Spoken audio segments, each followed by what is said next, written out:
नमस्कार दोस्तों, आपका स्वागत है आपके अपने चैनल स्टडी वाइन्स ऑफिशियल पर। तो आज का हमारा टॉपिक है संविधान के महत्वपूर्ण अनुच्छेद। मैं इस एक ही वीडियो में संविधान के जितने भी महत्वपूर्ण अनुच्छेद हैं सभी को कवर कराऊंगा। इसलिए ये वीडियो हो सकता है थोड़ी लंबी बने, पर विश्वास रखिएगा जब वीडियो को पूरा आप एंड तक देख लेंगे तो आपका इस टॉपिक से क्वेश्चन गलत नहीं होगा, क्योंकि मैं बहुत ही सिस्टमेटिक वे से और ट्रिक से आपको समझाऊँगा। इसलिए बिना देरी किए हुए चलिए वीडियो को शुरू करते हैं।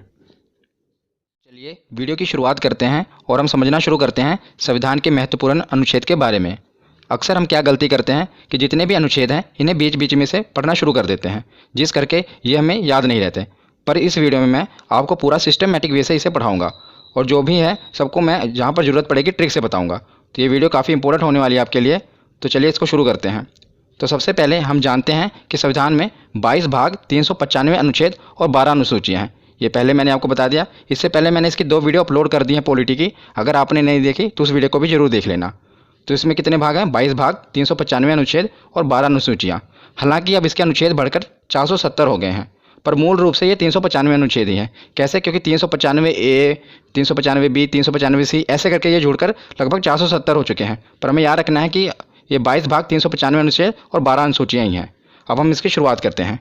तो इसके पहले हम देखते हैं कि 22 भाग हैं। तो पहले भाग में 1 से लेकर 4 अनुच्छेद हैं और इसमें क्या है? तो संघ एवं उसके राज्य क्षेत्र का वर्णन है। तो जैसे आप कोई भी किताब पढ़ते हैं तो सबसे पहले उसमें क्या होता है? उसकी इंट्रोडक्शन होती है। इसी प्रकार जो भारत का संविधान है, ये भारत किसी भी गणतंत्र देश के लिए, लोकतंत्र देश के लिए उसका जो संविधान है सबसे पवित्र पुस्तक होती है उसकी। तो जो भारत का संविधान है इसमें भी पहले इंट्रोडक्शन ही होगी भारत की। तो पहले अनुच्छेद में क्या है? तो पहले अनुच्छेद में बताया है कि भारत राज्यों का संघ है, इंट्रोडक्शन है। दूसरे अनुच्छेद में बताया है कि नए राज्यों का प्रवेश किया जा सकता है। मतलब जो नए राज्य हैं अगर भारत में शामिल होना चाहते हैं तो अनुच्छेद 2 के तहत इसमें शामिल हो जाएंगे। जैसे कि सिक्किम को हमने भारत में शामिल किया था। और अनुच्छेद 3 में क्या बताया गया है कि राज्यों के क्षेत्रों और सीमाओं और नामों में परिवर्तन किया जा सकता है। मतलब किसी भी राज्य की अगर सीमा है उसको बढ़ाया घटाया जा सकता है और उसके नाम में परिवर्तन किया जा सकता है। तो ये 3 अनुच्छेद आपको याद रखने हैं, ये इंपॉर्टेंट है पहले भाग में। उसके बाद हम देखते हैं भाग दूसरा। तो भाग दूसरा में 5 से लेकर 11 अनुच्छेद हैं, जिसमें नागरिकता का वर्णन है। बहुत ही इंपॉर्टेंट है, काफ़ी बार पूछा गया है कि नागरिकता का वर्णन किस में है। तो ऑप्शन में ऐसे दिया होता है कि 5 से लेकर 11 अनुच्छेद, 11 से लेकर 16 अनुच्छेद। तो आपको कैसे पता चलेगा कि कौन सा अनुच्छेद है? तो इसे याद करने की बहुत ही अच्छी ट्रिक है। तो इसे आपको कैसे याद रखना है? इसकी ट्रिक है नागपंचमी। नागपंचमी से आप याद रख सकते हैं कि 5 से लेकर 11 अनुच्छेद तक नागरिकता का वर्णन है। कैसे? तो देखिए, नागपंचमी का नाग यानी कि नागरिकता का वर्णन, और पंचमी, तो पंचमी मतलब कि 5 अनुच्छेद से ये शुरू है। 5वें अनुच्छेद से शुरू है ना नागरिकता का वर्णन, 5 से लेकर 11 तक। तो नागपंचमी से आप इसे याद रख सकते हैं कि नागपंचमी जब भी आपके दिमाग में आए तो नागरिकता का नाग और पंचमी मतलब कि 5 से शुरुआत हुई है। उसके बाद हम देखते हैं भाग तीसरा।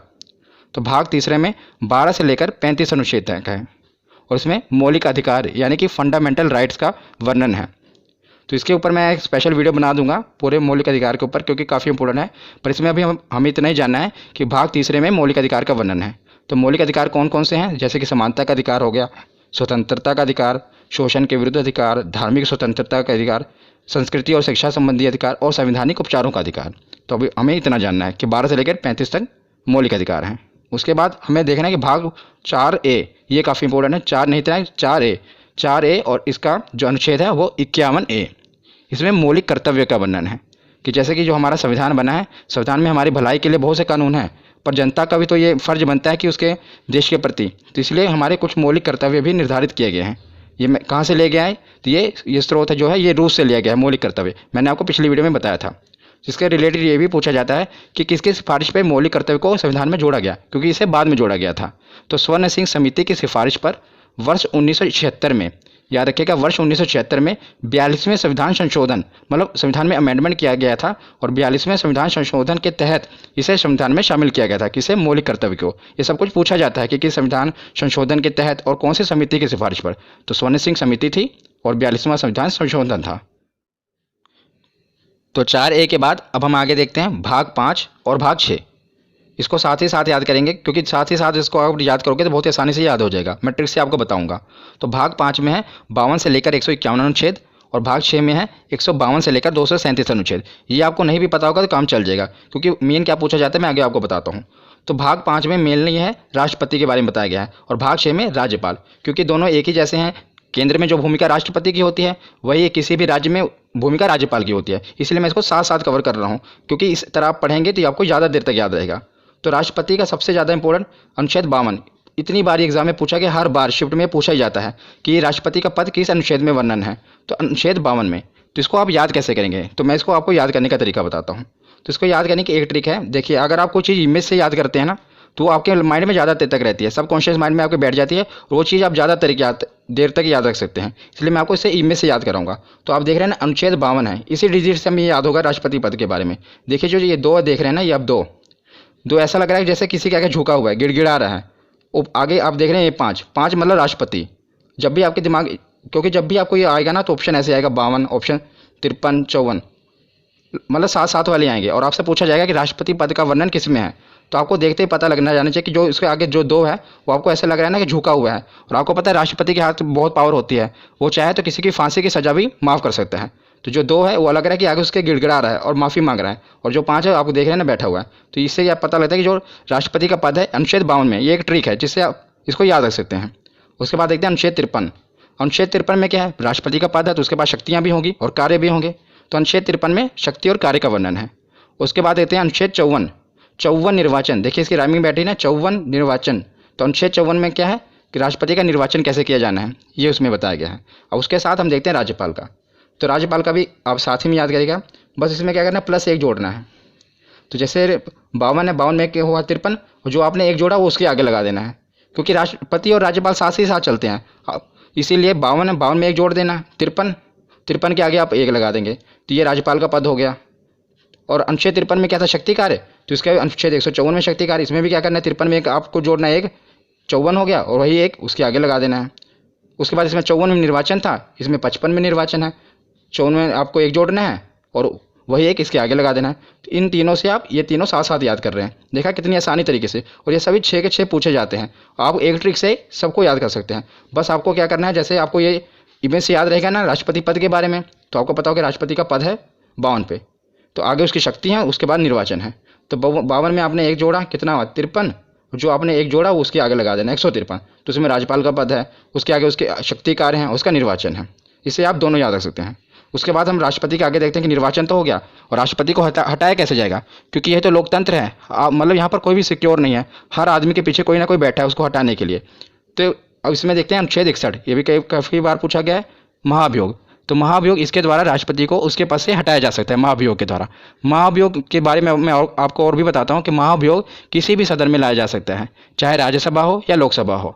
और महाभियोग लाने से 14 दिन पहले राष्ट्रपति को सूचित करना पड़ता है। मतलब जब भी महाभियोग लाना है, उसे 14 दिन पहले राष्ट्रपति को यह सूचित करना पड़ता है कि भाई साहब आप पे महाभियोग लगने वाला है। तो अनुच्छेद 61 के बाद अब हम देखते हैं अनुच्छेद 72। ये भी काफ़ी बार पूछा गया है, क्षमादान। मैंने आपको बताया ना कि राष्ट्रपति के पास ये पावर होती है कि वो किसी को भी क्षमा कर सकता है। तो इसको भी आप कैसे याद करेंगे, बस दो से आपको बस यही इमेज आनी चाहिए कि जो 2 है वो झुका हुआ है और गिड़गिड़ा रहा है। 7 आप देख रहे हैं राष्ट्रपति खड़ा हुआ है, राष्ट्रपति के आगे वो गिड़गिड़ा रहा है कि मुझे क्षमा कर दो। तो इससे आप याद रख सकते हैं क्षमादान। 52 कैसे पता लगता है कि 2, तो आपको पता है कि 2 है आगे, तो मतलब राष्ट्रपति से रिलेटेड है, और उस पर 5 बैठा हुआ है, तो ये राष्ट्रपति का पद है, वो राष्ट्रपति को बैठाया गया है। और 72 में वो खड़ा हुआ है और उसके सामने 2 गिड़गिड़ा रहा है कि मुझे क्षमा कर दो। तो इससे आप नंबरों से खेल सकते हैं। तो उसके बाद हम देखते हैं अनुच्छेद 123 अध्यादेश। ये भी काफ़ी इंपॉर्टेंट है अध्यादेश। कि अध्यादेश में क्या होता है कि जब लोकसभा और राज्यसभा की बैठक ना चल रही हो और देश में किसी जरूरी कानून की आवश्यकता होती है, तो राष्ट्रपति हस्ताक्षर करके कानून बना सकते हैं। पर मंत्रिमंडल की सिफारिश पर ही वो कानून बना सकते हैं, क्योंकि मतलब मंत्रिमंडल प्रधानमंत्री ही, उनकी सिफारिश पर ही ये कानून बनता है। आपको पता होना चाहिए कि भारत में कानून कैसे बनते हैं। आपको पता है 3 स्टेप होते हैं। पहले स्टेप में लोकसभा में वो पारित होना चाहिए, फिर राज्यसभा में, फिर उसके बाद राष्ट्रपति के हस्ताक्षर होने चाहिए। कितने स्टेप हैं, 1 2 3, बस इसी से आप याद भी रख सकते हैं। देखिए 1 2 3, तो 1 2 3 सीधे ही तीनों स्टेप हटा के सीधे राष्ट्रपति के साइन करा के सीधा कानून बन जाता है। मतलब ये ट्रिक हो गई। 1 2 3 3 स्टेप होते हैं, पहला लोकसभा, फिर राज्यसभा, फिर राष्ट्रपति। पर अध्यादेश लाकर क्या किया जाता है, इसको खत्म करके सीधा राष्ट्रपति के हस्ताक्षर कराए जाते हैं और कानून बना दिया जाता है। तो अनुच्छेद 123 के बाद हम देखते हैं अनुच्छेद 143। तो अनुच्छेद 143 में क्या है कि राष्ट्रपति को अगर कानूनी सलाह की आवश्यकता होती है तो वो सीधा सुप्रीम कोर्ट से सलाह ले सकता है। पर आपको यह भी याद रखना है कि ये क्वेश्चन पूछा गया है कि अगर वो सलाह देते हैं तो क्या वो मानने के लिए बाध्य है राष्ट्रपति, तो आपको ये याद रखना है कि वो बाध्य नहीं है। वो मतलब सुझाव ले सकते हैं, पर ये नहीं है अगर उन्होंने कोई सजेशन दे दी सुप्रीम कोर्ट ने तो राष्ट्रपति उस पर बाध्य नहीं है, वो चाहे तो माने या चाहे तो ना माने। तो आपको याद रखना है 143। ये सभी मैं आपको राष्ट्रपति के रिलेटेड बता रहा हूँ, इसलिए मैंने एक हेडिंग में सारे कवर कर दिए कि जो भी राष्ट्रपति से रिलेटेड है और ये राज्यपाल वाले। उसके बाद हम देखते हैं उपराष्ट्रपति, राष्ट्रपति, उपराष्ट्रपति। तो उपराष्ट्रपति का वर्णन है अनुच्छेद 63 में। किसमें? अनुच्छेद 63 में। तो उसमें बताया गया है कि एक उपराष्ट्रपति होगा, और अनुच्छेद 64 में क्या बताया गया है कि राज्यसभा के सभापति के रूप में वो कार्य करेगा। तो जो उपराष्ट्रपति होगा, आप देखेंगे जो राज्यसभा का सभापति होता है वह भी उपराष्ट्रपति होता है। और मैं आपको एक इंटरेस्टिंग फैक्ट बताता हूँ कि जो उपराष्ट्रपति होता है उसे अपने पद के लिए कोई तनख्वाह नहीं मिलती, मतलब उसे कोई सैलरी नहीं मिलती, पर जो राज्यसभा में वो सभापति के रूप में कार्य करता है उसके लिए उनको वेतन मिलता है। तो जो उपराष्ट्रपति को अपने पद के लिए वेतन नहीं मिलता, जैसे राष्ट्रपति को वेतन मिलता है उनके पद के लिए, राज्यपाल को मिलता है, पर उपराष्ट्रपति को उनको पद के लिए वेतन नहीं मिलता, बल्कि जो वो राज्यसभा में सभापति के रूप में होते हैं उसके कार्य के लिए उनको वेतन मिलता है। ये आपको याद रखना है। तो हमने राज्यपाल देख लिए, राष्ट्रपति देख लिए, अब हम देखेंगे प्रधानमंत्री और मुख्यमंत्री। ये साथ साथ हम कवर कर रहे हैं। यही होता है कि सिस्टमेटिक वे से पढ़ना, जिससे आप अनुच्छेदों को काफ़ी ज़्यादा देर तक याद रख सकते हैं। तो हम देखते हैं प्रधानमंत्री। तो सबसे पहले हम देखते हैं अनुच्छेद 74, 75, 76, ये तीनों प्रधानमंत्री से रिलेटेड हैं। तो इसे आप याद कैसे रखेंगे? पहले तो आपको पता होना चाहिए कि जो प्रधानमंत्री होते हैं, अनुच्छेद 74 में जो मंत्रिमंडल होता है ये राष्ट्रपति की सहायता के लिए बनाया होता है, मतलब राष्ट्रपति की सहायता के लिए मंत्रिमंडल का गठन किया जाता है, पर जो इसके हेड होते हैं वो प्रधानमंत्री होते हैं। जैसा कि आपको पता है कि भारत में जो राष्ट्रपति हैं वो तो नाम मात्र मुखिया हैं, ज़्यादातर पावर किसके हाथ में है? तो प्रधानमंत्री के हाथ में है, पर राष्ट्रपति की सहायता के लिए मंत्रिमंडल का गठन किया जाता है और इसके हेड प्रधानमंत्री होते हैं। तो 74, 75 लगातार ही हैं। और 75 के बाद हम देखते हैं 76। 76 में महान्यायवादी। तो महान्यायवादी कौन होते हैं? तो राष्ट्रपति द्वारा महान्यायवादी की नियुक्ति की जाती है। महान्यायवादी एक विधि अधिकारी होता है, मतलब सीधे शब्दों में आपको बताऊं तो ये कानूनी विशेषज्ञ होते हैं जो भारत सरकार को कानूनी सलाह देते हैं। तो जैसे राष्ट्रपति सुप्रीम कोर्ट से सलाह लेते हैं, इसी प्रकार महान्यायवादी होते हैं जिन्हें राष्ट्रपति नियुक्त करता है, पर जो सिफारिश होती है मंत्रिमंडल, मतलब प्रधानमंत्री की सिफारिश पर ही राष्ट्रपति नियुक्त करते हैं और ये कानूनी सलाह देते हैं प्रधानमंत्री को। तो तीनों आपको याद रखने हैं। सबसे पहले तो 74 में मंत्रिमंडल, 75 में प्रधानमंत्री उसके हेड, और 76 में कानूनी सलाह ले सकते हैं। उसी प्रकार जैसे प्रधानमंत्री हैं केंद्र के लिए, तो राज्य के लिए कौन होता है? मुख्यमंत्री, उसका मुखिया होता है। तो अनुच्छेद 163 में मंत्रिमंडल, सेम टू सेम। इसको याद करने की ट्रिक भी एक ही है। देखिए कैसे, जैसे मैंने आपको वहाँ पर राष्ट्रपति और राज्यपाल में क्या बताया था कि एक जोड़ना है, यहाँ पर एक एक घटाना है। जैसे 74 है, क्योंकि जो अगर आपको देखा जाए प्रधानमंत्री की पोस्ट बड़ी है, मुख्यमंत्री एक स्टेप उससे नीचे ही है। आपको याद करने के लिए बता रहा हूँ, ऐसे नीचे है ना, एक स्टेप नीचे, तो बस आपको एक स्टेप नीचे घटा देना है। जैसे 74 मंत्रिमंडल है, आपको दोनों में एक एक घटा देना है। 4 में से गया 3, 7, 1, 6, और जो एक घटा है आपको एक आगे लगा देना है, 163 आ गया। ऐसे आगे 75 में भी करना है तो 164 आ जाएगा, 76 में भी करोगे तो 165। मतलब इन तीनों से आप इन तीनों को याद कर सकते हैं। जैसे राष्ट्रपति के राज्यपाल याद कर लिया, प्रधानमंत्री का याद किया तो मुख्यमंत्री का याद कर लिया। तो तीनों साथ साथ ही हैं। मंत्रिमंडल इसमें 74 में है, अनुच्छेद 163 में मंत्रिमंडल है, इसमें 75 में प्रधानमंत्री हैं, तो 164 में मुख्यमंत्री हैं, और 76 में महान्यायवादी हैं, तो 165 में महाधिवक्ता। मुख्यमंत्री के लिए महाधिवक्ता होता है, जो काम मतलब कि महान्यायवादी प्रधानमंत्री के लिए करता है वही काम महाधिवक्ता मुख्यमंत्री के लिए करता है। और जो महाधिवक्ता है इनकी नियुक्ति कौन करेगा? तो जैसे वहाँ पर राष्ट्रपति करते हैं तो यहाँ पर राज्यपाल करेंगे। तो एक ही ट्रिक से आप इन 6 को याद कर सकते हैं। तो प्रधानमंत्री और मुख्यमंत्री तो हमने देख लिए। अब हम आते हैं संसद पर, क्योंकि कानून कहाँ पर बनेंगे? संसद में। तो ये तो आपको याद ही होगा क्योंकि काफ़ी इंपॉर्टेंट है, आपने याद किया ही होगा। संसद का जो वर्णन है अनुच्छेद 79 में है, 79, और उसके बाद 80 और 81 लगातार ही है, राज्यसभा और लोकसभा। तो कई बार क्या होता है हम इनके क्रम में मिस्टेक कर देते हैं, कई बार हम भूल जाते हैं कि 80 में लोकसभा आएगा या राज्यसभा आएगा। तो इसे याद करना बहुत ही सरल है और इसकी ट्रिक भी सरल है। सा से पहले संसद आएगा, रा से राज्यसभा, ला से लोकसभा, सरल। तो आप इसके क्रम को याद रख सकते हैं, पहले संसद आएगा, फिर राज्यसभा आएगा, फिर लोकसभा आएगा। ये तो केंद्र के लिए होगा। उसी प्रकार राज्य में भी है। तो जैसे केंद्र में बोला संसद है, उसी प्रकार राज्य में है विधानमंडल। मतलब राज्य में कोई कानून बनाना होता है तो विधानमंडल के तहत बनता है।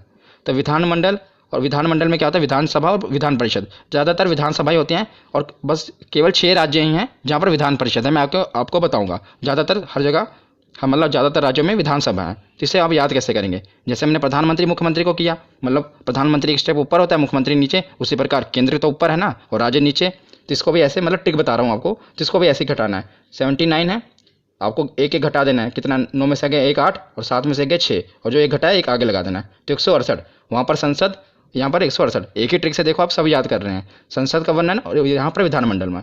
उसके बाद हम देखते हैं लोकसभा। तो लोकसभा 81 है, 81 में भी आपको 11 घटा देना है। 1 में गए 0, 8 में से गए 7, और आगे एक जो घटा है लगा देना है, 170। तो वहाँ पर लोकसभा और यहाँ पर विधानसभा, इसको भी आप याद कर सकते हैं। तो विधानसभा के बाद ये है विधान परिषद।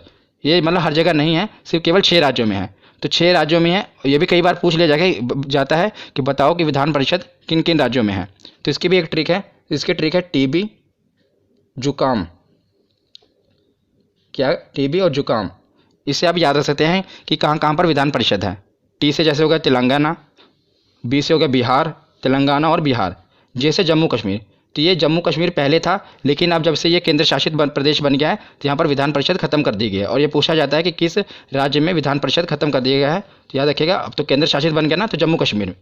तो ये आप ट्रिक है, इसलिए मैंने आपको पूरा बता दिया, पर आपको ये भी याद होना चाहिए कि जे अब खत्म हो चुका है। यू से उत्तर प्रदेश, के से कर्नाटक, ए से आंध्र प्रदेश और एम से महाराष्ट्र। आंध्र प्रदेश भी अब जो है अपनी विधानसभा में उसने ये प्रस्ताव पारित किया है कि हमारे यहाँ विधान परिषद को खत्म कर दिया जाए, पर अभी वर्तमान में खत्म नहीं हुई है। तो कि 6 राज्यों में अभी भी है, पहले तेलंगाना, बी से बिहार, जम्मू कश्मीर खत्म हो गया, तो 1 2, यू से उत्तर प्रदेश 3, के से कर्नाटक 4, ए से आंध्र प्रदेश 5 और एम से महाराष्ट्र 6। तो मैंने आपको विधान परिषद भी बता दिए क्योंकि ये भी पूछे जाते हैं। तो हमने संसद को भी कवर कर लिया ट्रिक से, और विधानमंडल, विधानसभा और विधान परिषद को भी कवर कर लिया। तो संसद के कुछ और भी अनुच्छेद हैं जो पूछे जाते हैं, मैंने साथ ही कवर कर दिए, उसे भी देख लेते हैं। तो हम आते हैं अनुच्छेद 100 पे। कई बार पूछा गया अनुच्छेद 100 में किसका वर्णन है? निर्णायक मत। निर्णायक मत क्या होता है कि मतलब कि अगर यदि लोकसभा में किसी मुद्दे पर वोटिंग हो रही है और जो वोटिंग है वो बराबर हो जाए, यानी कि निर्णय ना हो पा रहा हो, तो उस समय क्या होता है कि अध्यक्ष महोदय अपना निर्णायक मत देंगे। तो अध्यक्ष महोदय जिस पे अपना मत दे देंगे उसे ही पारित कर लिया जाएगा। मान लीजिए कि वो हाँ के पक्ष में अपनी वोट दे रहे हैं तो कानून को पारित कर दिया जाएगा, ना के पक्ष में अपनी वोट दे रहे हैं तो कानून को पारित नहीं किया जाएगा। मतलब जबकि इसको याद रखना भी आसान है। देखिए 100 है ना, मतलब जब भी 50-50 बात आ जाए कि ना कानून का निर्णय ना हो पा रहा, 50-50 बात आ जाए, 50-50 होते हैं, तो एक वोट जो वहाँ पर अध्यक्ष महोदय हैं उनका निर्णायक मत माना जाएगा। तो अनुच्छेद 100 में निर्णायक मत का वर्णन है। 100 के बाद देखते हैं अनुच्छेद 108। तो अनुच्छेद 108 में संयुक्त अधिवेशन कब बुलाया जाता है मैं आपको बताता हूँ। मान लीजिए लोकसभा में कोई चीज़ पे बिल पर बहस चल रही है और कोई निर्णय नहीं लिया जा पा रहा है, तो क्या किया जाता है कि लोकसभा में बिल अटका पड़ा है और राज्यसभा में भी अभी पहुंचा नहीं, तो लोकसभा और राज्यसभा के दोनों की संयुक्त अधिवेशन बुलाया जाता है। ये राष्ट्रपति बुलाते हैं जब वो बहुत ही मतलब जरूरी हो कानून बनाना, तो लोकसभा और राज्यसभा दोनों को बुलाया जाता है, इसलिए संयुक्त अधिवेशन किसमें है? 108 में। उसके बाद देखते हैं अनुच्छेद 110 और अनुच्छेद 117 दोनों आपको याद रखने हैं। 110 में धन अधिवेशन और 117 में वित्त विधेयक। इसको धन विधेयक भी कहते हैं, धन विधेयक और वित्त विधेयक। ये काफ़ी कन्फ्यूजिंग है, धन विधेयक और वित्त विधेयक कई बार पूछे गए हैं। मतलब इसका पूछा क्या जाता है, इसकी डेफिनेशन पूछी जाती है, इसमें होता क्या है ये भी पूछा जाता है कि 10 में क्या है। पहले तो आप याद रखें 10 और धन। 110 में धन अधिवेशन और 117 में विधेयक, धन विधेयक और वित्त विधेयक। तो धन विधेयक क्या होता है, सरल भाषा में आपको बताता हूँ कि सरकार की धन लाने की प्रक्रिया को धन विधेयक कहते हैं। मतलब सरकार की धन जुटाने की प्रक्रिया को धन विधेयक कहते हैं और जुटाए हुए धन को विकास पर खर्च करने की प्रक्रिया को वित्त विधेयक कहते हैं। ये सरल शब्दों में है। और अब मैं आपको थोड़ा और इसको डिफाइन करूं तो जैसे आपको पता है विधेयक 2 प्रकार के होते हैं, धन विधेयक और वित्त विधेयक। धन विधेयक सबसे पहले लोकसभा में प्रस्तुत किया जाता है, ये आपको याद रखना है कि सबसे पहले से कहाँ प्रस्तुत किया जाता है, लोकसभा में प्रस्तुत किया जाता है। और धन विधेयक होता क्या है, जब सरकार को टैक्स से रिलेटेड कोई बिल लाना है, मतलब टैक्स घटाना है बढ़ाना है, तो उसे धन विधेयक कहेंगे। और सरकार को बोरोइंग यानी कि कर्ज लेना है, तो जो बिल होगा, जो कर्ज लेने के लिए जो बिल पेश किया जाएगा उसे धन विधेयक कहेंगे। मतलब धन जुटाना ही है ना, बोरोइंग करना, कर्ज लेना है। और जो उस कर्ज लिए हुए धन को, मतलब जो भी सरकार ने धन जुटाया है उसको खर्चा करना है, पुल बनाना है, सड़कें बनानी है, तो वो वित्त विधेयक में होगा। तो याद रखिएगा धन विधेयक और वित्त विधेयक ये दोनों साथ साथ हैं। 110 में धन विधेयक है और 117 में वित्त विधेयक है। उसके बाद हम देखते हैं 112 बजट। 12 देखिए, इसको राइमिंग से आप याद सकते हैं, 12 बजट 2 बार बोलेंगे, याद रखेगा। अनुच्छेद 112 बजट। ये भी आपको बजट पता ही होगा कि एक साल का पूरा मतलब जो लेखा जोखा होता है सरकार की, यहाँ पर खर्च करेगी, कहाँ से इनकम आएगी, सब बजट में पेश किया जाता है।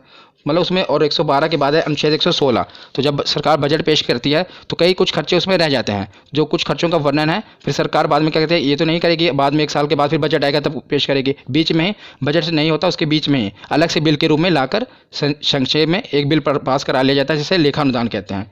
तो इस पहले बजट पेश होगा, बजट में अगर मतलब कुछ रह गया, कुछ खर्चे का वर्णन नहीं है, तो लेखा अनुदान में अनुच्छेद 116। तो आपको ये याद रखना है। उसके बाद हम देखते हैं, अब हमने प्रधानमंत्री, मुख्यमंत्री, राज्यपाल, उपराज्यपाल सब कवर कर लिए। अब हम आते हैं सुप्रीम कोर्ट, हाई कोर्ट पर। संसद भी हो गया कवर। इस प्रकार आपको पढ़ते जाना क्रम वाइज, इससे आपको याद रहेंगे। अब सुप्रीम कोर्ट और हाई कोर्ट को देखते हैं। तो 124 में सुप्रीम कोर्ट का गठन होगा और 131 में सुप्रीम कोर्ट के अधिकार हैं। तो 124 में क्या है, सुप्रीम कोर्ट का गठन होगा भारत में, और 131 में सुप्रीम कोर्ट के अधिकार हैं, और 148 में CAG की नियुक्ति। तीनों आपको याद रखने हैं, तीनों सुप्रीम कोर्ट से रिलेटेड मैंने पहले उठाए हैं। 124, 131 और 148। पहले सुप्रीम कोर्ट का गठन होगा। 131 में बताया कि सुप्रीम कोर्ट की क्या पावर है, कहाँ कहाँ उसका अधिकार क्षेत्र है। और 148 में है कि क्या की नियुक्ति। तो क्या क्या होता है, क्या की फुल फॉर्म है कंट्रोलर एंड ऑडिटर जनरल, और इसकी नियुक्ति भी राष्ट्रपति द्वारा ही की जाती है। इनका काम क्या है कि सरकार द्वारा जो भी खर्चा किया गया, व्यय किया गया है, उसका लेखा जोखा करना है कि सरकार ने जो खर्चा किया, जो घोटाले वगैरह होते हैं कहाँ से पता चलते हैं, वो कैग की रिपोर्ट से ही पता चलता है। जैसे 2G घोटाला होगा, जो भी घोटाले में स्पेक्ट्रम घोटाला हुआ, ये कैग ही रिपोर्ट अपनी पेश करती है, उसी द्वारा ये सब उजागर होता है कि कहाँ पर कितना घोटाला हुआ। तो और इस समय अगर मैं आपसे पूछूं कि क्या कौन है, हमारे कंट्रोलर और ऑडिटर जनरल कौन है, तो गिरीश चंद्र मुर्मू जी हैं क्या, ये भी याद रखना। उसके बाद हम देखते हैं, हमने सुप्रीम कोर्ट देख लिया, 1, 2, 4 और 2, 1, 4 हाई कोर्ट है, 1, 2, 4 सुप्रीम कोर्ट है और 2, 1, 4 ऐसे आप पढ़ेंगे तो याद रहेगा। 2-3 बार वीडियो को देख लेना, आपको पूरा कभी भूलेगा नहीं। तो अनुच्छेद 2, 1, 4 क्या है कि इसमें बताया गया कि राज्य में एक हाई कोर्ट जरूर होगा। और अनुच्छेद 2, 1, 6 में बताया गया है कि हाई कोर्ट का गठन करना है। पहले बताया कि राज्यों के लिए हाई कोर्ट होगा, और इसमें 216 में क्या है कि हाई कोर्ट का गठन करना है, कैसे होगा वो बताया गया है। तो हमने सुप्रीम कोर्ट और हाई कोर्ट देख लिया। अब हम देखते हैं, एक मैंने हेड बनाया केंद्र राज्य संबंध। इसमें जितने भी अनुच्छेद हैं ये काफ़ी इंपॉर्टेंट हैं, ये अलग से पूछे जाते हैं। आपको पहले 2-2 करके याद रखना है, 249, 250। तो 249 में क्या है कि राज्य सूची विषय पर कानून बनाने की शक्ति। तो राज्य सूची विषय क्या होता है, मैं आपको बताता हूँ कि राज्य सूची मतलब है कि वह विषय जिस पर राज्य कानून बनाता है। राज्य सूची विषय, कुछ विषय होते हैं ना जिस पर सिर्फ राज्य कानून बना सकता है, कुछ पर सिर्फ केंद्र कानून बना सकता है। पर जो राज्य सूची विषय है इसमें सिर्फ राज्य कानून बनाता है, पर और मतलब कि विधानमंडल में कानून बनता है, वहाँ यहाँ केंद्र द्वारा बनाया गया संसद में बनता है, और मतलब राज्य का विधानमंडल में बनता है। पर कुछ विषय हैं जिस पर संसद भी कानून बना सकती है, उसे अनुच्छेद 249 में रखा गया है कि जो कुछ विषय हैं जिस पर क्या है केंद्र भी कानून बना सकते हैं। और 250 में क्या है कि आपातकाल के दौरान, जब आपातकाल इमरजेंसी लग जाए, उस दौरान भी राज्य सूची के कुछ विषयों पर कानून बनाने की शक्ति केंद्र के पास है। तो दोनों याद रखेगा, 249 और 250। 250 में आपातकाल के दौरान और 249 मतलब नॉर्मल टाइम पे। उसके बाद देखते हैं 262। कई बार ये पूछा गया है, नदी जल विवाद। नदी जल विवाद का वर्णन किसमें, 262। कई बार आप देखते हैं ना कि दो राज्यों के बीच में नदी के जल पर विवाद हो जाता है। जैसे कि अब कोई भी नदी है, वो एक ये तो नहीं देखेगी कि यूपी यहीं पर रुक जाएगी, वो आगे भी दूसरे राज्य में जाती है ना, तो उसके पानी के लिए विवाद हो जाता है कि कितना पानी। तो एक राज्य मान लो बांध बना लेता है, वो पानी रोक लेता है, तो दूसरा राज्य विवाद खड़ा कर देता है कि हमें पानी प्रॉपर नहीं मिल रहा। तो ये नदी जल विवाद का निपटारा किस में होता है, तो इसका 262 में वर्णन किया गया है। कौन सा अनुच्छेद है, 262। और 262 और 263 आपको साथ में याद रखने हैं। 263 में क्या, अंतर्राज्यीय परिषद, मतलब अंतर्राज्यीय विवाद इसमें है कि दो राज्यों के बीच कोई विवाद हो जाए तो उसे कैसे सुलझाना है, और उस पर संसद कानून बना सकती है। याद रखना, इसमें भी संसद कानून बना सकती है। तो 262 में नदी जल विवाद है और 263 में अंतर्राज्यीय परिषद है। उसके बाद आते हैं 280, ये भी काफ़ी इंपॉर्टेंट है, वित्त आयोग। तो 280 में क्या है, वित्त आयोग है। तो वित्त आयोग का काम क्या है, केंद्र और राज्यों के बीच जो कर का वितरण करना है, जो टैक्स है उसका वितरण करना है केंद्र और राज्य के बीच में। इसमें 15वां वित्त आयोग चल रहा है, याद रखिएगा। और जो 15वें वित्त आयोग है, इसके अध्यक्ष कौन है, तो इसके अध्यक्ष हैं NK सिंह। इंपॉर्टेंट है, याद रखिएगा। जो वित्त आयोग है इसके अध्यक्ष कौन है, तो NK सिंह है, और 15वां वित्त आयोग है। उसके बाद हम चलते हैं 312। तो 312 अनुच्छेद में क्या है, आर्टिकल में अखिल भारतीय सेवा। अखिल भारतीय सेवा का दिन क्या क्या आता है, आपको पता होगा, 3 चीज़ें आते हैं, एक IAS, एक IPS और एक IAFS। और ज़्यादा जोर देना IAFS पे, क्योंकि यहीं पर आपसे गलती होगी। क्या गलती होगी, क्वेश्चन ये आया था कि अखिल भारतीय सेवा में निम्नलिखित कौन सी सेवाएं आती हैं। तो आपको 4 ऑप्शन दिए होंगे, एक IAS, एक IPS, एक IAFS, और IAFS 2 बार दिया होगा, मतलब फुल फॉर्म दी होगी। एक IAFS की फुल फॉर्म होती है इंडियन फॉरेस्ट सर्विस, और एक होती है इंडियन फॉरेन सर्विस। तो याद रखिएगा, जो ये वाला IAFS है उसमें है इंडियन फॉरेस्ट सर्विस, कौन सा, वन विभाग वाला। तो यह बहुत इंपॉर्टेंट है, क्वेश्चन भी पूछा गया, इसलिए मैं आपको बता रहा हूँ कि जो अखिल भारतीय सेवा में ये जो IAFS आ रहा है, ये इंडियन फॉरेस्ट सर्विस वाला है, ना कि फॉरेन सर्विस वाला, ये आप याद रखिएगा। उसके बाद आते हैं 315। तो संघ एवं राज्य के लिए लोक सेवा आयोग, मतलब कि जो UPSC के एग्जाम होते हैं, आपको पता नहीं UPSC का वर्णन किस में है, 315 में। राज्य संघ के लिए मतलब केंद्र के लिए, और राज्य के लिए PCS, कई राज्यों में इसका PSC भी कहा जाता है और PCS। तो इसका वर्णन कहाँ पर है, अनुच्छेद 315 में। 312 में अखिल भारतीय सेवा, जिसमें 3 सेवाएं आती हैं, और 315 में UPSC का। तो केंद्र और राज्य के बाद अब हम आते हैं, हमने संसद भी देख लिया, प्रधानमंत्री, मुख्यमंत्री सब कुछ हो गए। अब आते हैं निर्वाचन में, मतलब चुनाव भी तो होने जरूरी है, तभी तो सब चुने जाएंगे। तो निर्वाचन आयोग, तो अनुच्छेद 324 के तहत निर्वाचन आयोग का गठन किया गया, इलेक्शन कमीशन का, किसके तहत, 324। तो उसके बाद आते हैं राज्यभाषा, और अनुच्छेद 343 के तहत हिंदी हमारी राज्य भाषा है। याद रखिएगा, राज्य भाषा कहा है मैंने, राष्ट्रभाषा नहीं। अनुच्छेद 343 के तहत हिंदी जो हमारी है राज्यभाषा है। और कौन सी लिपि, तो देवनागरी लिपि है। उसके बाद ये है सबसे मोस्ट इंपॉर्टेंट, आपातकाल। हर बार पूछे जाते हैं एग्जाम में, और तीनों याद करने भी बहुत ही सरल हैं। 352, उसमें 4 जोड़ा 356, उसमें 4 जोड़ा 360, 52 4 56 4 60। तो 352 में क्या है, राष्ट्रीय आपातकाल। तो 352 में क्या है, राष्ट्रीय आपातकाल। जब देश में राष्ट्रीय आपातकाल कब लगता है, जब देश में दूसरे देश से युद्ध हो जाए और या कोई आंतरिक विद्रोह हो जाए, पूरे अपने भारत में देश में आंतरिक विद्रोह बड़े पैमाने पर हो जाए, तब राष्ट्रीय आपातकाल लगा दिया जाता है। इंदिरा गांधी के समय भी लगा था, इमरजेंसी लगी थी ना। तो जब देश में दूसरे देश से या तो युद्ध हो रहा हो, जैसे चाइना के साथ युद्ध हो, उस समय इमरजेंसी लगी थी, या पूरा आंतरिक विद्रोह हो गया हो बड़े पैमाने पर, तब राष्ट्रीय आपातकाल लगता है। और 352 के बाद 356 में क्या है, राष्ट्रपति शासन। जब किसी राज्य की मतलब संसदीय व्यवस्था पूरी तरह खत्म हो जाए तो वहाँ पर राष्ट्रपति शासन लग जाता है। और किसी राज्य की सरकार भी गिर जाए और जब तक चुनाव ना, तब भी आपको पता है राष्ट्रपति शासन लगा दिया जाता है। तो 52 में राष्ट्रीय आपातकाल पूरे भारत में, और 56 में राष्ट्रपति शासन। और 56 के बाद आता है 360, वित्तीय आपातकाल। तो वित्तीय आपातकाल क्या है, जब देश की इकोनॉमिकल कंडीशन, आर्थिक जो व्यवस्था है बहुत ख़राब हो जाए, तब वित्तीय आपातकाल लग जाता है। पर याद रखिएगा, अभी तक भारत में एक बार भी वित्तीय आपातकाल नहीं लगा है। तो आपसे एक क्वेश्चन पूछा जा सकता है कि बताइए कि निम्नलिखित में से कौन सा आपातकाल अभी तक नहीं लगा है। तो याद रखिएगा 360 में जो है वित्तीय आपातकाल भारत में अभी तक नहीं लगा है। राष्ट्रपति शासन तो बहुत बार लग चुका है और राष्ट्रीय आपातकाल भी लग चुका है, लेकिन अभी तक वित्तीय आपातकाल नहीं लगा है। उसके बाद हम सकते हैं कि संविधान तो बन गया, लेकिन संविधान में संशोधन भी होना जरूरी है कि नए, अगर मान लो कोई बदलाव करना है, वो भी तो जरूरी है। और मैंने पिछली वीडियो में जो संविधान के स्रोत हैं, मतलब कहाँ कहाँ से संविधान लिया गया है, पूरा स्पेशल आपको ये बताया कि जो संविधान का संशोधन है कहाँ से लिया गया था, आपको याद होगा। तो अगर आपने पिछली वीडियो देखी होगी तो साउथ अफ्रीका से लिया गया था कि संविधान में संशोधन किया जाना है। तो आपने अगर वो वीडियो नहीं देखी तो देख लेना। तो अनुच्छेद 368 में है कि संविधान में संशोधन किया जा सकता है। इसका वर्णन किस में है, अनुच्छेद 368, 326 628 368 में। अब कुछ लास्ट बचे हैं, अन्य महत्वपूर्ण है, इससे भी हम पढ़ लेते हैं क्योंकि बाकी सब हेड के अंदर थे। मैंने राष्ट्रपति के अंदर कुछ था, कुछ मुख्यमंत्री के, ये कुछ बचे हुए थे और ये पूछे गए, इसलिए मैंने इसे अलग से कवर कर लिया। बस लास्ट ही है। तो अनुच्छेद 17 में है अस्पृश्यता का अंत, मतलब कि छुआछूत का अंत। ये किसमें है, अनुच्छेद 17 में, आर्टिकल 17। उसके बाद आता है अनुच्छेद 29। तो 29 में क्या है, अल्पसंख्यक हितों का संरक्षण। काफ़ी बार पूछा गया है कि प्रोटेक्शन ऑफ माइनॉरिटी, अल्पसंख्यक हितों का संरक्षण किसमें है, तो अनुच्छेद 29 में है। तो इसे आप कैसे याद रख सकते हैं, बस उन्हीं नंबरों से खेलिए। 29 धोगी में तो मैंने आपके दिमाग में फिट कर दी, क्या है कि आदमी गिड़गिड़ा रहा है, झुका हुआ है। देखिए, जब तक अल्पसंख्यक थे पहले उनके लिए कोई कानून नहीं था, बेचारे झुके हुए थे। तो जैसे उनके लिए कानून आया वो खड़े हो गए थे। नो क्या बता रहा है आपको कि वो पूरा एकदम सीना तान के खड़ा है, पहले गिड़गिड़ा रहे थे। तो ये इससे मतलब अनुच्छेद जो 29 है अल्पसंख्यक के हितों का संरक्षण करने के लिए है।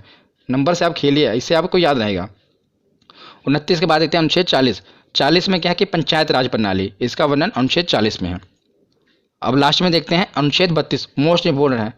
क्यों इंपोर्टेंट है मैं आपको बताता हूँ। अनुच्छेद 32 के पहले ये जान लेते हैं। तो संवैधानिक उपचारों का अधिकार, और इसे heart and soul of Indian constitution भी कहा जाता है। Heart and soul of Indian constitution इसे क्यों कहा जाता है, तो अनुच्छेद 32 में ये कहा गया है, अगर किसी भी आदमी का, चाहे आम आदमी हो, और उसके अगर फंडामेंटल राइट्स यानी कि मौलिक अधिकारों का हनन हो रहा हो, तो सीधा इसके लिए वो केस सुप्रीम कोर्ट में फाइल कर सकता है। तो इसके खिलाफ मतलब केस में कहाँ, डायरेक्ट सुप्रीम कोर्ट में जा सकता है अगर उसके मौलिक अधिकारों का हनन हो रहा हो। इसलिए इसे heart and soul of Indian constitution कहा गया है। किसे, आर्टिकल 32। तो ये वीडियो आज यहीं पर ख़त्म होती है। कैसी लगी आपको ये वीडियो, कमेंट सेक्शन में जरूर बताना। धन्यवाद।